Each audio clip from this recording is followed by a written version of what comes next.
hold on 1 second, guys. Hold on.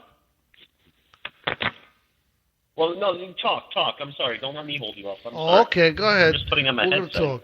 The only reason it's different, Mark, is because you made a little boo-boo. And I said that. I fessed up right away. I said I had entered the show for yesterday thinking it was for today. So, what can I say? I didn't realize it until I checked on the computer, and I noticed the date said the 23rd instead of the 24th. And that's when and you noticed it because I called you. That's very true. And so we started to throw something together, which is basically what we've been doing,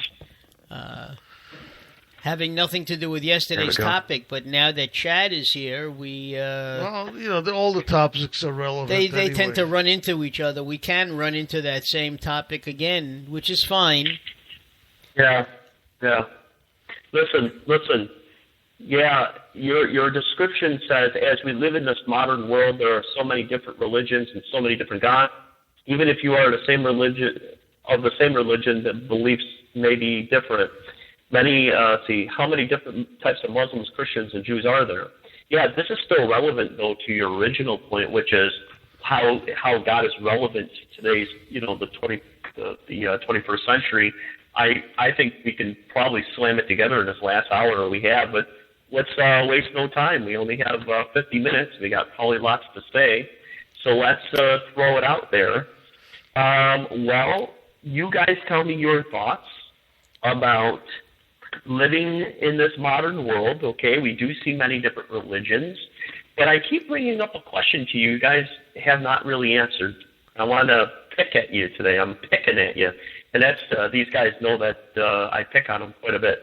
No, you know what? That's all right. Felix picks on me a lot. I truly love you, and I want you to know the truth. So here's the question. The question is, what makes the product of somebody's religion true? And when I say the product of the religion, I mean the thing they believe, whether they believe in Allah, whether they believe in Jesus, whether they believe in Yahweh from the Old Testament, whether they believe they can get saved by their works and what have you, imputed righteousness, all of it. What makes it true? If I was a Muslim, what would make it true to me? What would make it true, period? And I don't mean that to me. That's naughty. Well, I think we could speak, Chad, we could speak in generalities to that, because I think all religions, in my opinion, would say the same thing, and that is, if you're living your life the way you perceive God would want you to live your life. What? Mark, but you know, as an intellectual man, now as long as I've known you guys, you have a very inquisitive mind. You're able to think, and you're able to think with logic. Does it make sense that they're all speaking about the same thing? It's all different. It's all interpretation of what you what you're reading, and No. No, right. It does come down to interpretation. We're going to get to that, but that's besides the point. What should we conclude about all these religions? Muslim, Baha'i, Catholic, Mormon, Jehovah's Witness, Christian. I would like to think and believe that man would live his life the way, in following the golden rule. That's how I would. Okay, what does that mean? What does that mean, Mark? I will treat people the way I would like to be treated. Okay, with stop respect. Right there. Now, that's good morals. Those are good morals. Now, the question that we're eventually going to get to is, where does that morality come from? See, there's a big ontological question we have to ask, which is, why do we know? We know what it is. We know what morality is. If I told a little child that stealing is wrong, they're going to know stealing is wrong. But the question becomes, why is it wrong? Now, this golden rule, let's go back to that. Besides that, let's put that off in the back burner for now. What else about a religion makes it a religion? Let's just take let's talk about a religion that we talk about a lot. How about Islam? What makes an Islamic person Islamic? What makes a Muslim in a Islam religion? How do we identify a Muslim? He studies the Quran. He prays to Allah. Okay, they study the Quran. That's good. They pray to Allah. What else do they do? Well, one who tries to live his life the way he interprets the Quran, the message of the Quran to be. Okay, now are there rules in the Quran?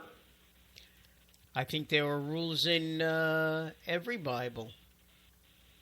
Okay, well we're gonna talk about that in a minute. But there are rules. What sort of rules do you think the Quran talks about? Excuse me? What kind of rules do you think the Quran talks about? Living a virtuous and moral life, the way I would think it Mm-hmm. would say in the Old and New Testament.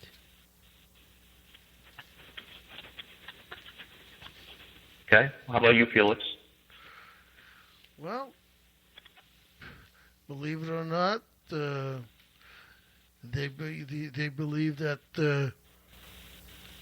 there's only one God, and He controls the East and West. He controls the whole world, and He watches over everybody. Uh-huh.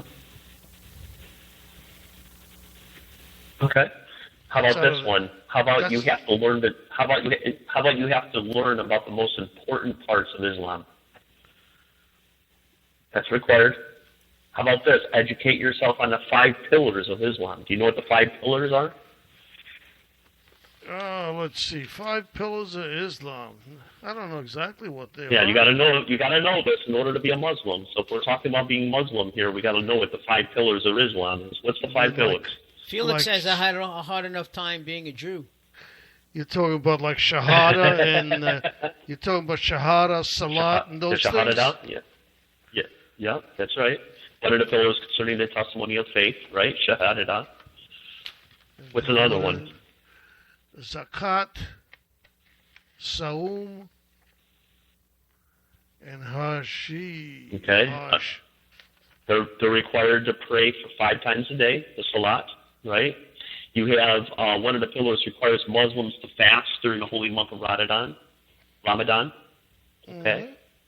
How about this one? Another pillar of Islam requires the paying of alms, which is a 2.5% of your surplus wealth each year. Better than the Catholic Church. Well, in the Catholic Church, it's a tithe, which is 10%. Okay. Or at least it used to regardless, you can't be Islamic if you can't follow these pillars. These are the 5 pillars of Islam. So there's rules. Mm-hmm. The 5 pillars of Islam, and then the last one is the migrating rather to Mecca, and this requires all Muslims to visit Mecca once in their lives. Mm-hmm. That's right. To make so a Hajj. So why am I saying all this? Why are we talking about Islam in this way? Well, if we're talking about religions today, we're talking about things that you need to know in order to be that religion. Now, well, that's what I was going to say. If I was a Christian, what's that? I was going to say, in order to be a religious person in the world today, you have to know about the other person's religion in order to show respect. Okay, now how would the God... Yeah, in order to show respect? Sure, okay, Mark, but let me ask you a question. How did Jesus from the Bible feel about the 5 pillars of Islam? What would he say about it?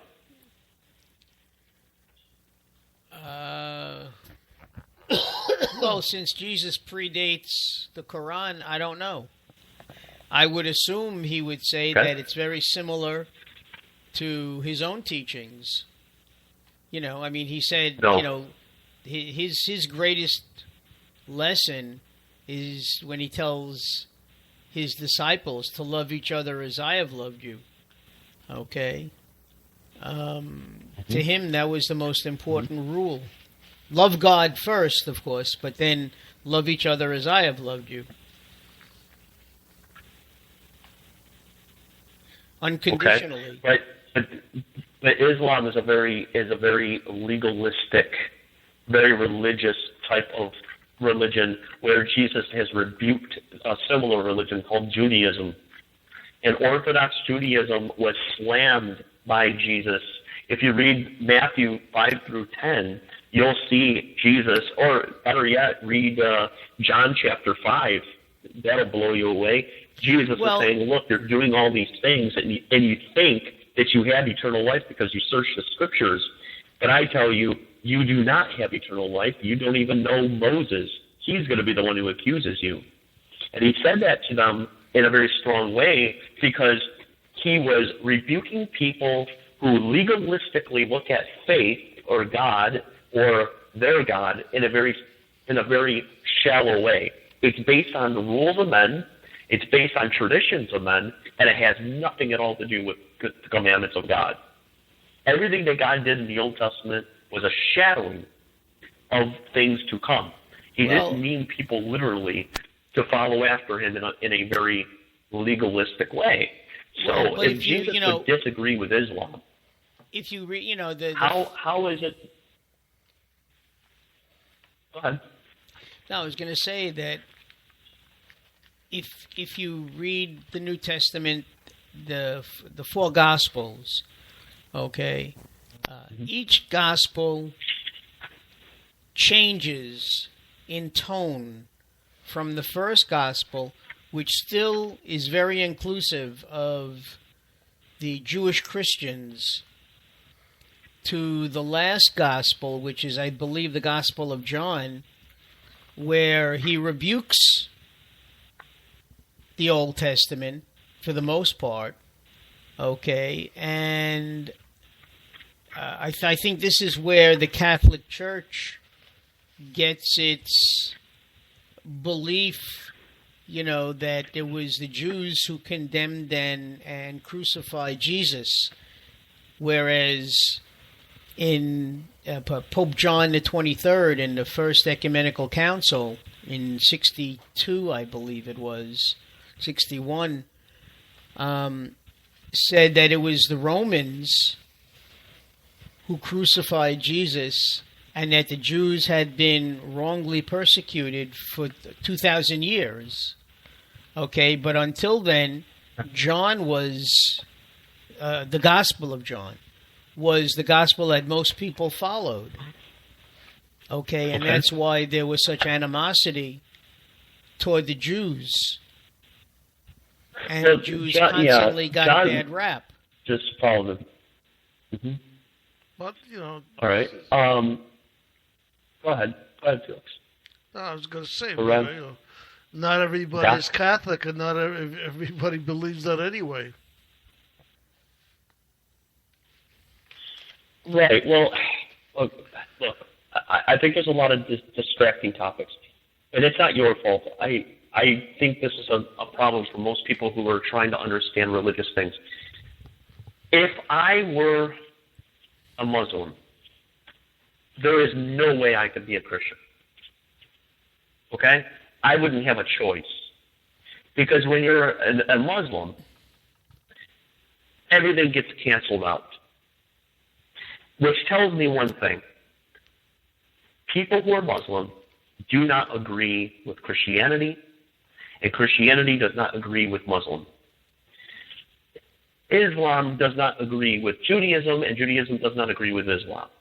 Well, because Baha'i has a different belief system than Christianity. Listen, Mark, it's not right, I'm telling you, in a logical level, to try to marry all these things together. And what I'm afraid you're doing is you're trying to bake a cake and have it too. You're trying to, in loving, of course, in a loving manner, you're trying to be inclusive for everybody. So it's not uncomfortable. You could be a Muslim and it's fantastic. You could be a Jew and you could be fantastic. How else are we expected to all learn to live together? Well, it doesn't mean that we couldn't be tolerant towards one another. I mean, me and you are not of the same religion, and we're talking to each other just fine. I think we're. What's that? I said, but we are very tolerant of each other. We okay, well, that doesn't. Mark. that doesn't have anything to do with living together. There are Muslims living in the same neighborhood as Jews and Christians, and they live peacefully. Well, you have nothing at all to do Muslims with it. that